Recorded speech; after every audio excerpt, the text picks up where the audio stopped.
মধ্যপ্রাচ্যে চলমান সংঘাত ও বৈশ্বিক বাজারে অস্থিরতার প্রভাবে বিভিন্ন দেশে দেখা দিচ্ছে তেল ও জ্বালানি সংকট, সরবরাহ বিঘ্ন, মূল্য বৃদ্ধি এবং ডলার সংকট। সব মিলিয়ে পরিস্থিতি জটিল হয়ে উঠেছে আমদানি নির্ভর দেশগুলোর জন্য। পাকিস্তানে তীব্র জ্বালানি সংকট রয়েছে। বৈদেশিক মুদ্রার রিজার্ভ কমে যাওয়ায় দেশটি পর্যাপ্ত পরিমাণে তেল আমদানি করতে পারছে না, যার ফলে বিদ্যুৎ উৎপাদন ও পরিবহন খাতে প্রভাব পড়ছে।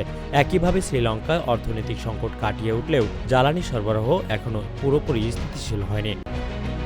বাংলাদেশেও জ্বালানি খাতে চাপ বাড়ছে।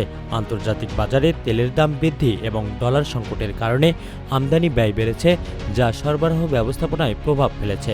মধ্যপ্রাচ্যে লেবানন দীর্ঘদিন ধরে তীব্র জ্বালানি সংকট রয়েছে। বিদ্যুৎ উৎপাদনে ঘাটতি এবং তেল আমদানিতে সীমাবদ্ধতা দেশটির পরিস্থিতিকে আরও জটিল করে তুলেছে। আফ্রিকার কিছু অঞ্চলে একই চিত্র দেখা যাচ্ছে। নাইজেরিয়া জ্বালানি উৎপাদন সক্ষমতা থাকা সত্ত্বেও সরবরাহ ব্যবস্থাপনার দুর্বলতা ও অবকাঠামো সমস্যার কারণে তেল সংকট দেখা দিচ্ছে। বিশেষজ্ঞরা বলছেন, ইরানকে কেন্দ্র করে আঞ্চলিক উত্তেজনা এবং তেল পরিবহন ঝুঁকি বাড়তে থাকলে বিশ্ববাজারের সরবরাহ আরও সংকুচিত হতে পারে। এর ফলে আমদানি নির্ভর দেশগুলোতে জ্বালানি সংকট আরও তীব্র হওয়ার আশঙ্কা রয়েছে। পরিস্থিতি মোকাবেলায় জ্বালানি সাশ্রয়, বিকল্প উৎস ব্যবহার এবং কৌশলগত মজুত বাড়ানোর উপর গুরুত্ব দিচ্ছে সংশ্লিষ্ট দেশগুলো।